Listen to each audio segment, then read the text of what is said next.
All right.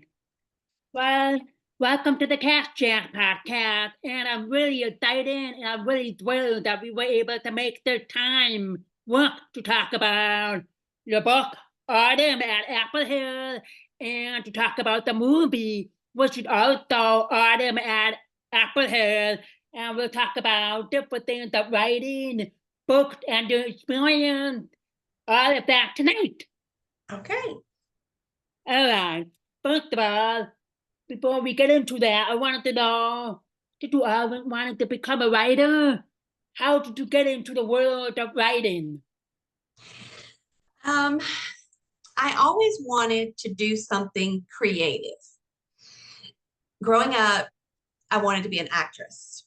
I was involved in community theater, local plays. I took dance and all the things creative. I was an only child, so I had to find ways to entertain myself. As an adult, I realized after teaching for several years, and I see that you're a teacher or you work and are you in education also? After several years of doing that, bless you, I moved into another line of work, but knew I still needed that creative outlet. And Hallmark is actually what led me to writing. I had sampled it before. I had done a short story. I had started one or two books, but I was watching Christmas movies in 2016. And I finally decided I'm going to write my first book.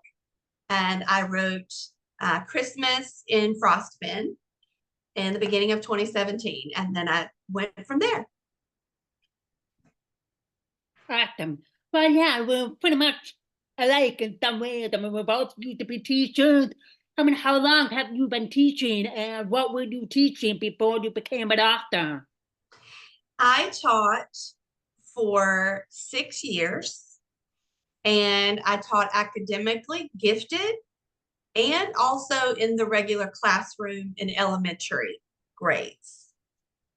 What about you? Nice. I'm a special ed teacher, so I am kind of like a resource teacher or a teacher that supports the deaf and the hard of hearing because I should basically follow the time and the services that are required by IDPs. So sometimes I provide services during study hall time because that's when they're able to come to me and I can't be in town of my students and 7 classes, so I have to like take a pick. Okay, this class is more important or heavy, so I'll be in that class. Or this class, not a big deal, but I'll be in there for 20, 15 minutes. But most of my services are being provided by study hall. They're free time, and I'm able to help them with writing, reading, self-advocacy, anything they need. So that's awesome. Yeah, so you work with their IEPs for each child. Yes. Yes, okay. Yes.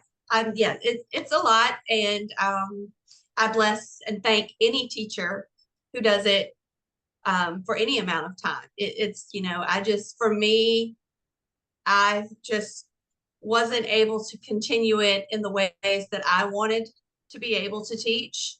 And I just decided it really wasn't for me anymore. But there's always some guilt in leaving the profession behind. I always feel a little guilty about it. Yeah, it's a very rewarding profession. I mean, ever since COVID, I thought to myself, I'm like, do I still want to teach or do I want to do something else, but not really teaching because it took a lot on me personally and for my mental health because you're stuck at home and not being able to do anything. And my DNG students rely on visual, face-to-face, not captioning 100% of the time, or no sign language, interpreter, or all of that. but Yeah. made it work. And things were okay, but I was like, I can't do that anymore. I want to go back face to face. But the thing is, when we go back to face, we have to wear a mask. I'm like, how is that gonna work? So yeah. It's hard. It is. And then I know for you working with children who are deaf and hard of hearing, it's even more challenging. So I thank you for doing that and for Thank helping our you for children. your teaching profession for 6 years before becoming an author. Feel like I resonated with you and some authors I'm hoping to chat with in the future on my podcast because I feel I want a life in some ways. I'm in the process of writing a book, a memoir about myself and my life growing up as a deaf individual and family dynamics and my experience growing up in education along with my teaching experience in 2 different schools, deaf school and the public school system. So it's been a project. So I'm working on it and I'm really excited. Good.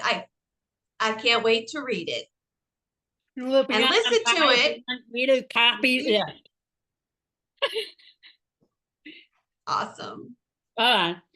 So tell me more about this book, Autumn at Apple Hill, and turning it into a Hallmark movie. How did that happen? I mean, I know the book was first, and then Hallmark kind of brought the right to the book. Yeah, it's not really Hallmark, but it's Romance University with Yep. my 3 white men. Cheers! Cheers. So tell me about the process, like how the book became Hallmark movie. Okay. So I have a little table over here that I'm hoping I don't knock over. And the book came out in 2017. It was my second book. And of course, we know the movie came out this year in 2024. And I will tell you that it was a long process. A producer reached out to me in the summer of 2022 and asked about pitching it. Pitching a few of my books, actually. And we kind of settled on 2 books to pitch. And then nothing happened. And a year went by. And last summer, in the summer of 2023, the producer reached back out and said, Hallmark wants Autumn at Apple Hill. We're going to put it in development. And I signed a contract, which gives them 1 year to make the movie, or it can drop at that point. And they pay you, a little bit of money for that. So I was elated, over the moon. But then I had to see, is this going to happen? Is the script going to be written? And are they going to continue the green lighting process? Because they can drop it at any point. And things get dropped for many reasons. Just changes in the directions that the network may want to go that year. Leadership changes, various things can change what they have in development for many reasons. Like this year, launching Hallmark Plus, they were considering things that they were doing over there as well. So I was very happy in February to hear back from the writer of the script, who was doing the adaptation, and the producer that yes, it is 100% still moving along. And the script was finished in May, and then we knew we had it locked. And they filmed it in June. And I was so excited to find out that Erin Cahill and Wes Brown were going to come together and make the magic of Elise and Luke. Yeah. When I saw the movie, and then later on I found out about the book. I was like, okay, I have a project to do. I like watching movies and books, and just to compare the similarities and the differences. And I gotta tell you, I mean, Erin and Cahill and Rock Brown were like the perfect cast for the characters, because watching the movie and I'm trying to remember from what I read from the book. I don't know. Yeah, definitely a Rock Brown character because of the way he portrayed the character and his strength and his personality. And Aaron Cahill more similar, but like a little so from the book and the movie, I like the banter going back and forth like a turkey combat and whatever. It was both really good, and I really enjoyed that. Great. I'm happy to hear that. There are always differences between a book and a movie. And so, of course, if in reading the book, you know some of those differences, but they did keep, even with the changes, the dynamics of the characters, how they reacted to each other and their situations and their overall goals still remain the same. And Nora, was played by Sarah Luby, was a character in the book, of course. And I was just really thrilled that they kept her and gave her a storyline, because in the book, she does have a romance. It's just not really included front and center in the story, but she does go to see someone that is like a friend of hers that she's unsure where that direction is headed. So for the movie, they needed someone to be on screen for that. And so I love that they added in Chuck, played by Christian Jordan. Oh, And they were just cute adorable. together. She like dorky. I was like, come on, he likes no, he had the girlfriend at home, and Aaron would be like, no, that's his sister. Oh. I think Yes. And what how cute was Wes Brown's face in that scene when they're sitting in his childhood home and he says, that's not his girlfriend, that's his sister. He just looks like the cutest little boy for a moment with that smile. And I love it when Nora finds out, you know, that that was his sister and that he is available. And she's so nervous around him. And he is clueless. He thinks she's out of his league. And I just think that that's so adorable. Of course, you know, some people felt that Elise was a little rough around the edges in the beginning, but she is in the book also.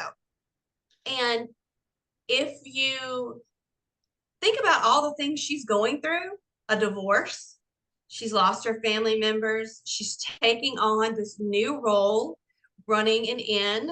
In the book, she had been a museum curator, educator. I'm trying to remember exactly what I had her. And she's, you know, come back to Landover. There's a lot going on. And even in the movie, you know, she can't win for losing, so to speak, because things keep breaking and she keeps running into dead ends and walls. So she's already not trusting men after, you know, her marriage ends. And she feels that this is just another guy coming in. He just wants to take over my inn. So you kind of understand where that wall, that guard up is coming from. And I think that's something that carried over from the book to the movie, even with the changes.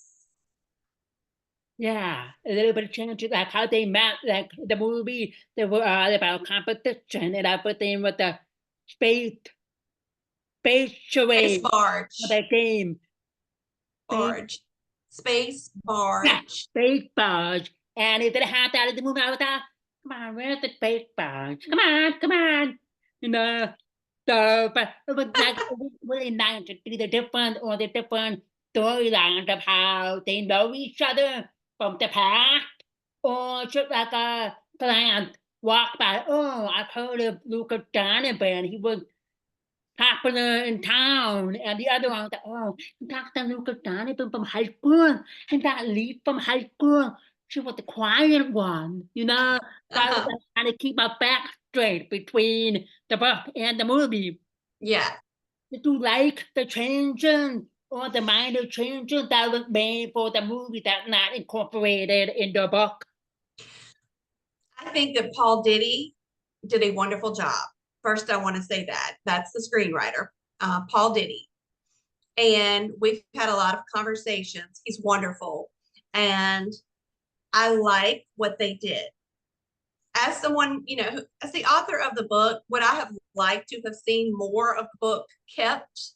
Of course. But there's only so much you can do in 2 hours when half of that time is commercial breaks. So I think with the time limit that they had, they picked what was important and included it. No, I did not have space barge in a book, but I think it's adorable because it ties in the retro vibe of nostalgia that they were trying to accomplish. So I liked it. Yeah, and I especially at the end of the movie that we're like going to the games, like, who's the new top scorer? That I called Noah walked in with a shock. Yeah. But oh no, here we go again. I thought it was cute. I did like that. It was cute.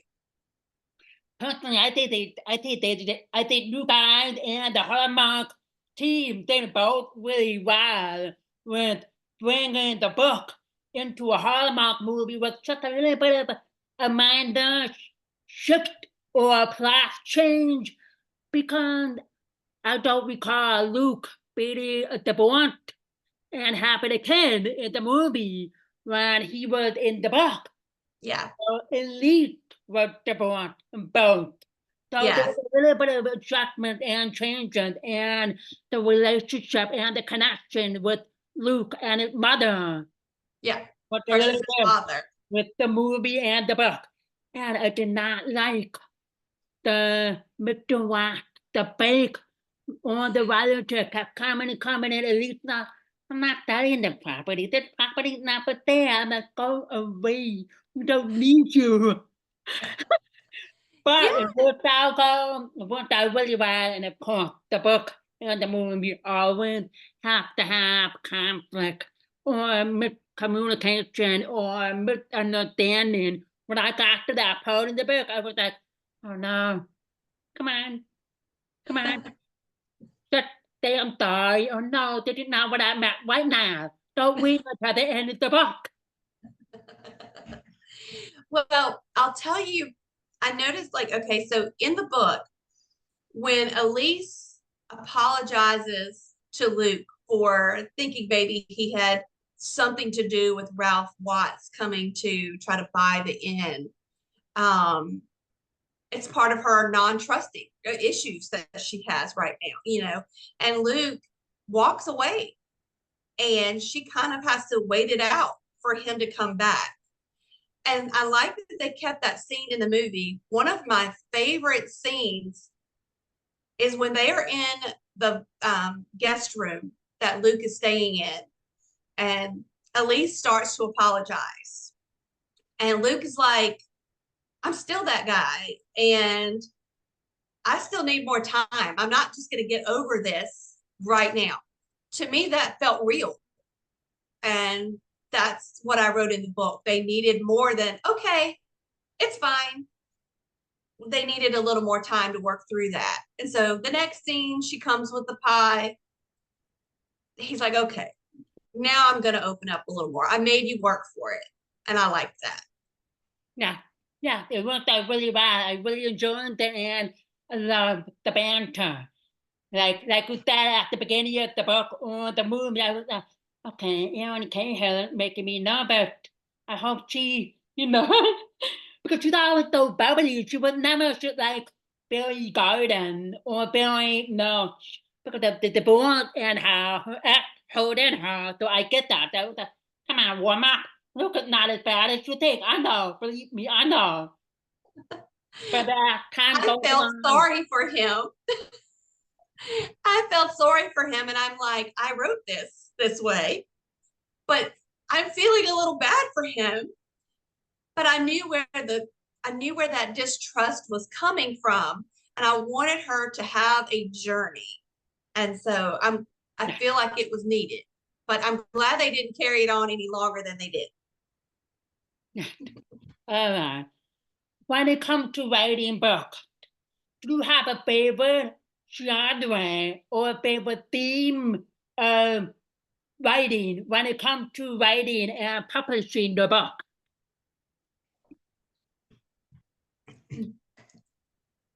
If you've looked at my website or my other titles, you'll notice that I write seasonal books, heavy on the seasons and holidays.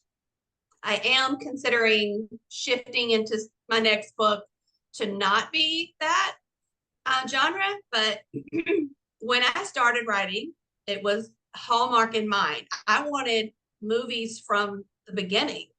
I didn't think that would happen, but that's what I wanted. And so I have titles that I feel are like movies in themselves. So I have a spring book and a couple of Christmas books.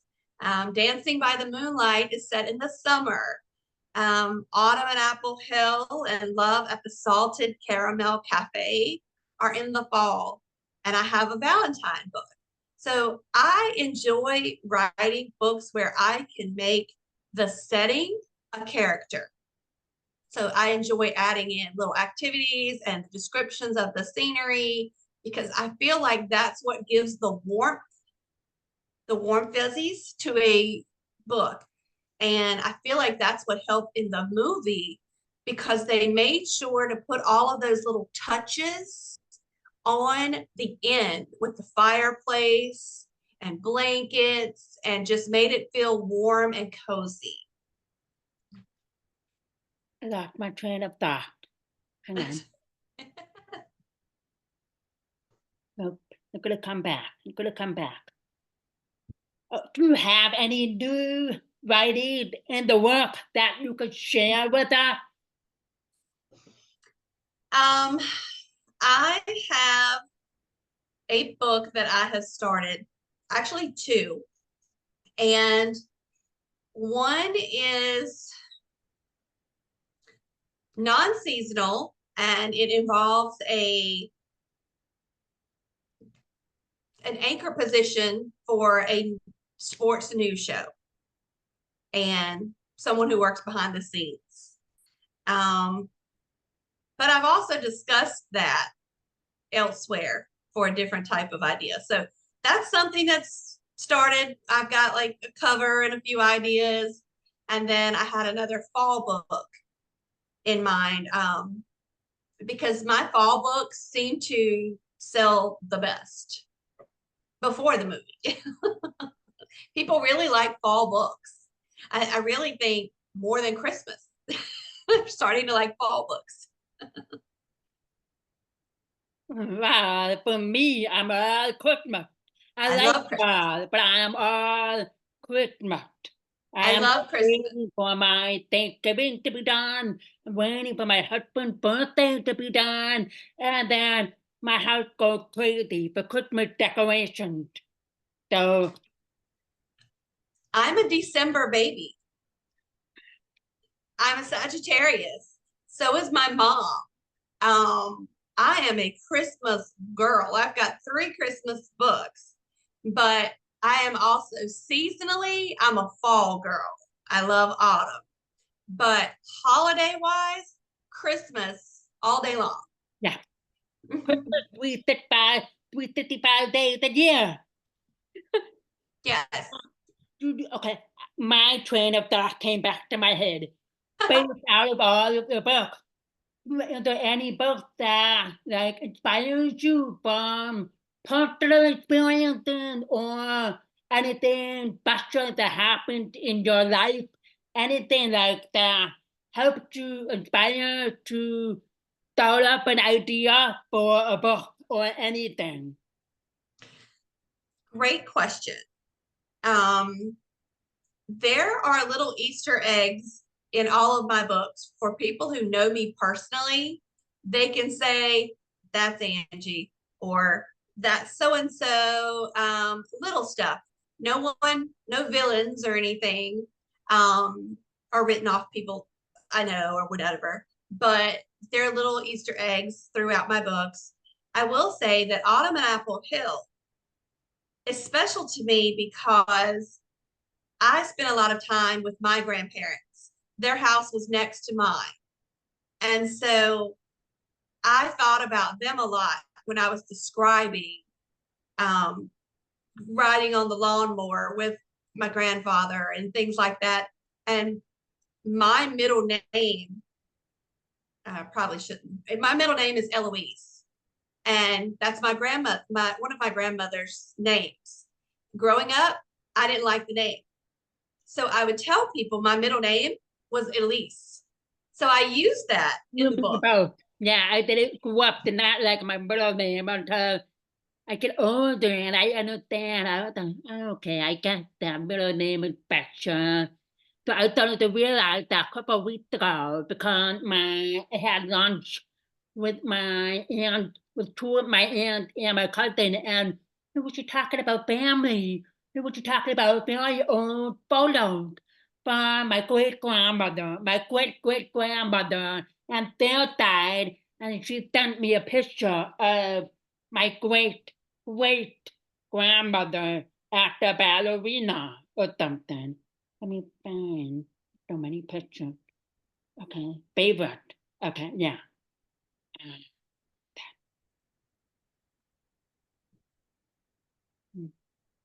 No, I find it. I'll send it to you. But like a black and white picture of my great grandmother, like a ballerina, whatever, and she was sitting down. I was like, that's your great great grandmother, and that's where you got your middle name from. I'm like, oh wow. I'm like, that's her because I knew I saw a picture of her growing up at my grandparents' house. I was like, who's that? Well, that's your great grandmother. Where you got your middle name from? I'm like, oh, okay. Then that was the end of it. So I understand that sometimes the kids like, that's my middle name. And now we're older, we're wiser, and we're like, Yes. I'm happy to have that middle name. Yes. Violet. So happy to have it. And so happy to have it. But I thought it would be interesting to use Elise because I used to pretend that was my middle name as a child. So yeah, that book does have some special meaning from that. And gosh, I'm trying to think of any of my other books that have special closeness for me. Honestly, they all inspire me. Christmas at Mistletoe Ridge takes place with cabins and a horse farm. And I grew up having a horse and on a farm. And so I love that too. It's hard to say a favorite book because it's like picking your favorite child. But yeah, this one does have some special meaning to me. So I guess I'd go with that. Do you have any good book recommendation for people out there? So since I can't in good conscience recommend my own books because you just don't do that. Of course. My friend who also had her book adapted for a Hallmark movie a couple of years back is Beth Labonte. She wrote Pumpkin Everything. And Paul Diddy actually did the screenplay for both of our books. It was produced, but the producer produced both of our movies. So I would recommend her books too. Okay, she has Christmas. Is it the same name as the movie too? Okay, but I didn't want to confuse with Pumpkin Award because there's like so many pumpkin in the movie. So I'll check that out. All right, because I like to look at Hallmark books and that became movies and just compare and have fun with it. Mm-hmm. Pumpkin everything. All right. Do you have a favorite Hallmark movie? It could be any. It could be any. It could be Christmas. It could be fall. It could be spring. It could be summer.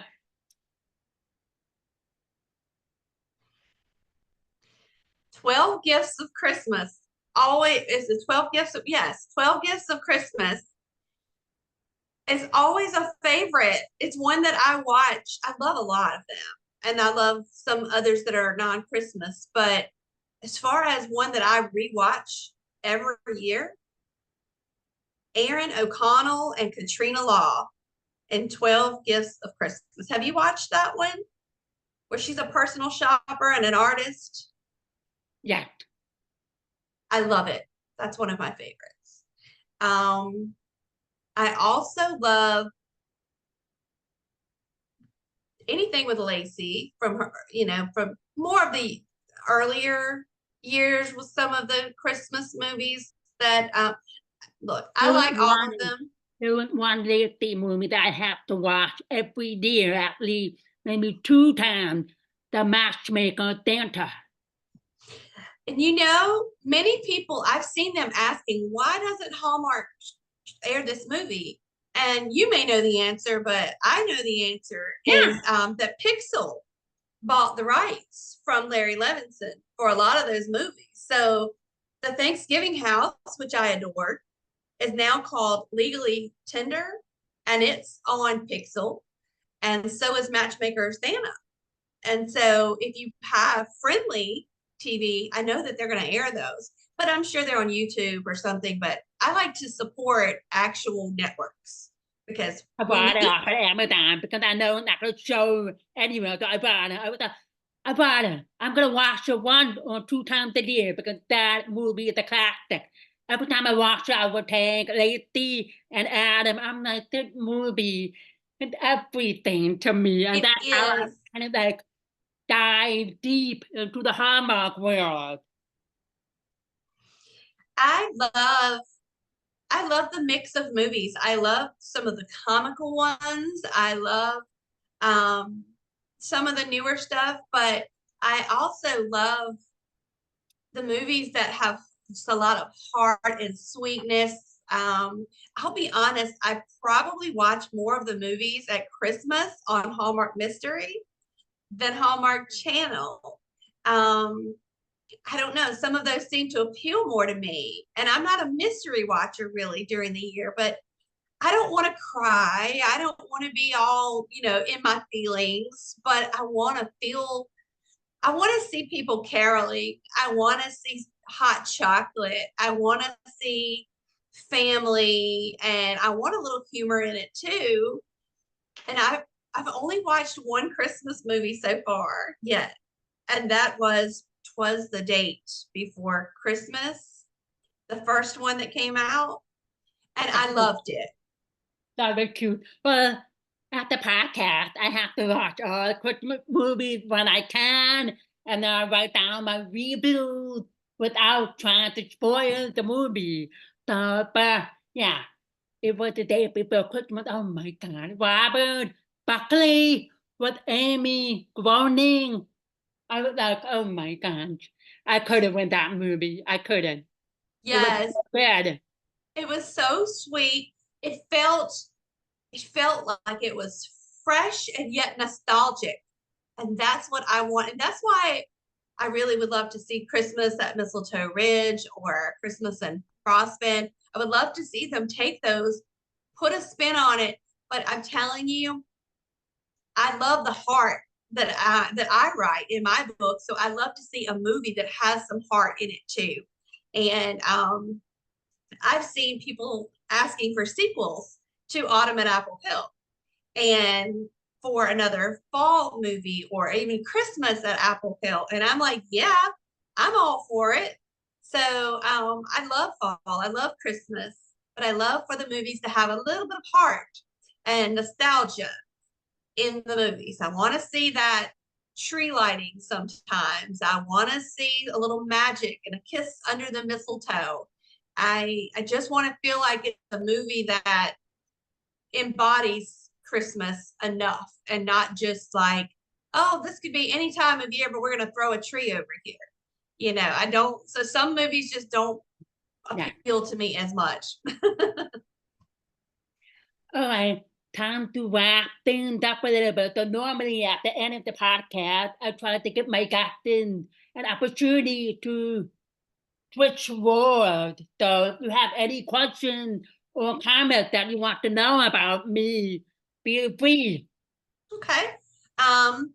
Well, you've answered that Matchmaker Santa is your favorite Christmas movie. What is your favorite movie that is not Christmas? And what is your most recent read? What is your last book that you have read? Okay, my favorite non-Christmas movie. Let me think. Non-Christmas movie. Okay. At the top one, so I'm thinking non-Christmas movie. What's the top? Oh, The Magic of Lemon Drops. That was really, really, really fun because Rachel. I like movies that incorporate history and pass down from generations with some magic or some meaning, personal meaning, because you never know if the lemon drops were actually magic or if you want something so bad and you believe it will happen. So I like that movie. I really enjoyed that movie, The Magic of Lemon Drop. Other movies. And that's Rachel Linden's book. Rachel Linden wrote that book. Have you read her book? The Magic of Lemon Drop Pie? That's on my list. I want to read that book. It's on my list. My list is like long. I go back and forth with it. I'm reading 3 different books right now. So, like, okay. And my favorite book, my recent book. Oh, I read, I don't remember the correct title, but it's like Dinner with the Vampires by Bethany Joy Lenz. That's why right now I'm binging One Tree Hill. Because I was not into that back then. Now I'm like, ooh. So I'm texting my friend every night. Why is it happening? They're not supposed to be together. He's supposed to be with her. Or I'll be like, I don't like the father.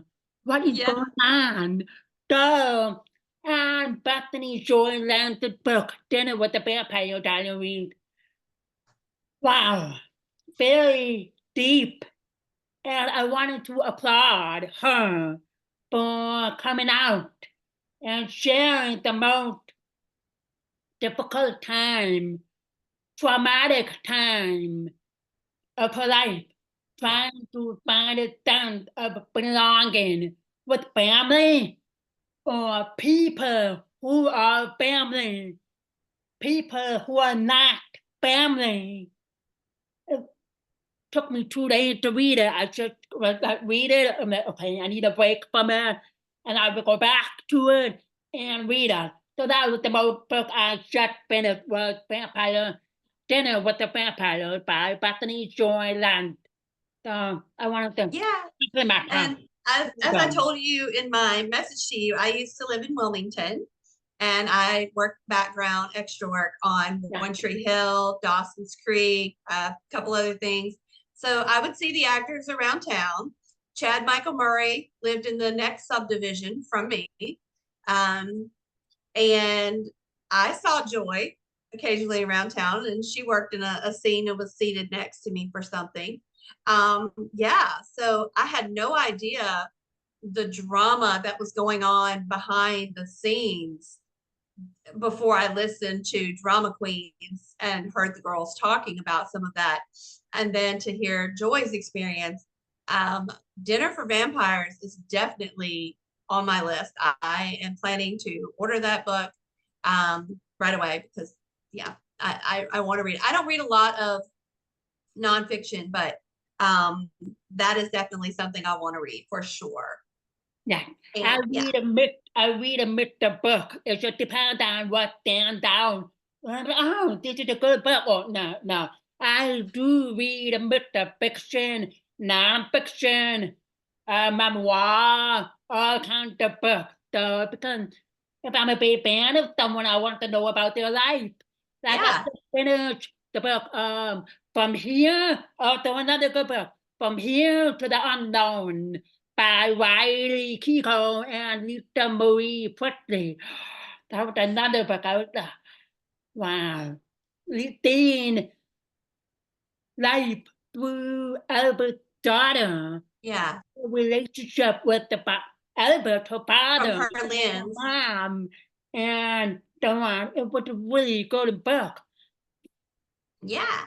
You're seeing it from her lens and her perspective of things, and that inside information into that world of being Elvis's daughter is just, wild. I Yeah. can only imagine how wild that was. And one other thing I want to ask you, circling back to mine, my book, my movie, what was your favorite part in the book, and what was your favorite part in the movie?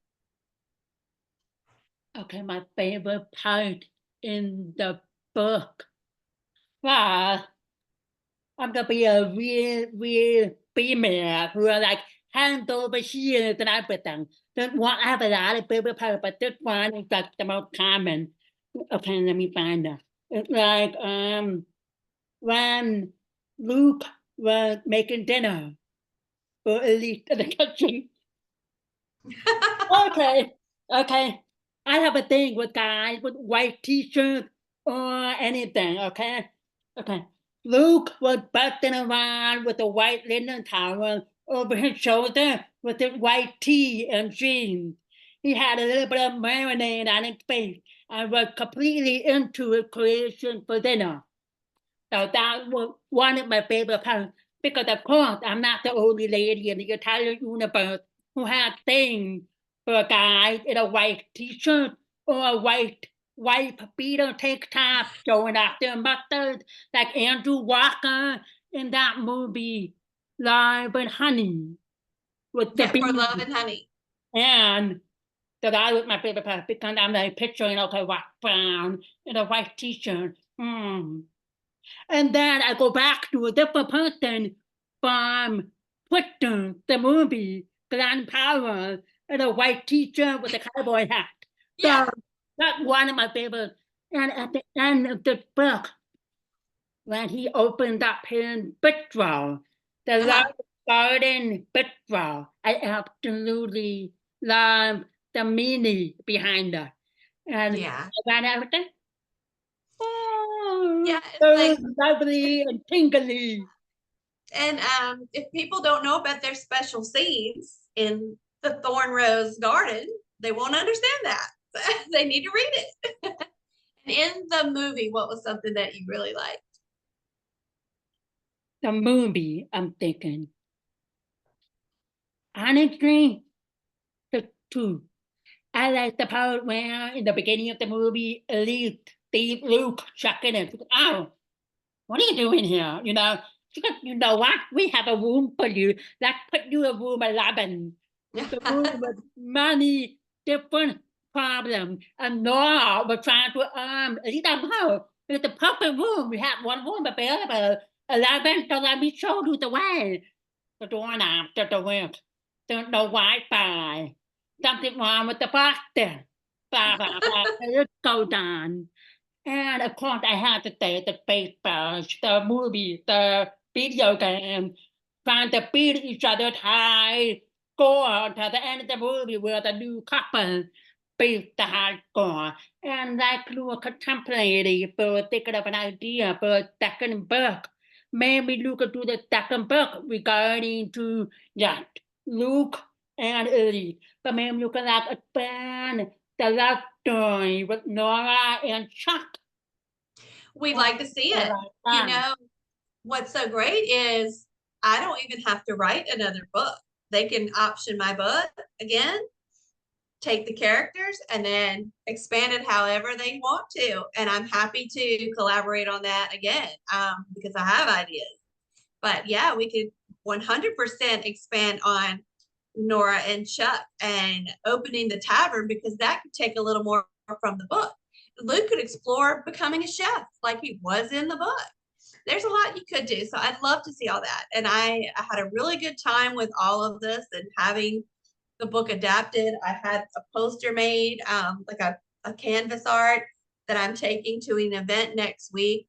I have received videos from Erin and Wes. They're just wonderful. All of the cast has reached out and they're just amazing. So I'm really, really proud of all of it. Awesome. So that's just another idea. So you need more ideas. I'd be happy to contemplate and try to create Christmas apple here and then Would focus love it. on Nora and Chuck, or and then maybe a wedding. A wedding. One of the couples. So yeah. Yes. I'd like a Christmas wedding at Apple Hill. All right. All right.